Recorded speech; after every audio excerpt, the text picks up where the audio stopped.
আজকে আবার রান্নাঘরে চলে আসলাম। প্রতিনিয়ত মেয়েদের যেটা কাজ, আপনাদের কাছকে আমি দেখাবো আমার রান্না। আলু দিয়ে, পটল দিয়ে আর এই মাছটা। একটু মাছটা আগে আমি ভেজে নেব।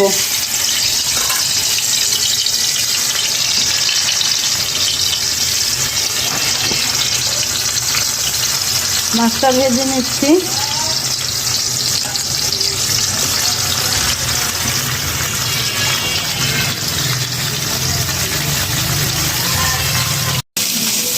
মাছগুলো ভাজা শুরু করে দিয়েছি। মাছগুলো যখন হয়ে যাবে তখন এই পটলগুলো দিয়ে সুন্দর করে ঝোল করবো।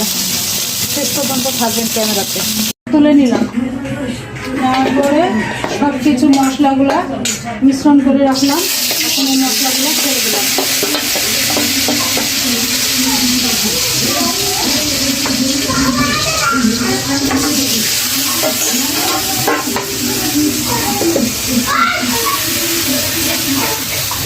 দিব এখন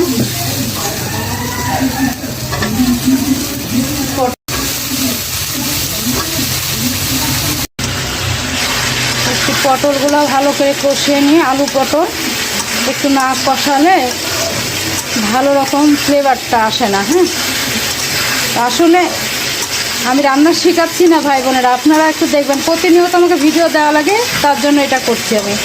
শেষ পর্যন্ত থাকবেন।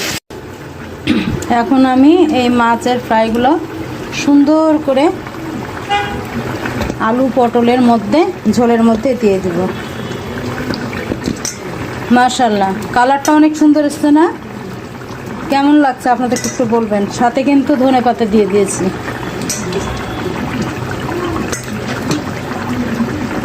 কেমন লাগছে একটু বলবেন। আর যে তীব্র গরম, অস্থির গরম,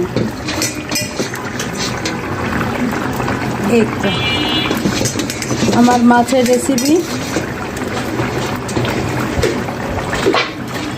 কমেন্টে কিন্তু জানাবেন আপনারা, হ্যাঁ, কেমন হয়েছে। আল্লাহ হাফেজ সকলকে। আসসালামু আলাইকুম।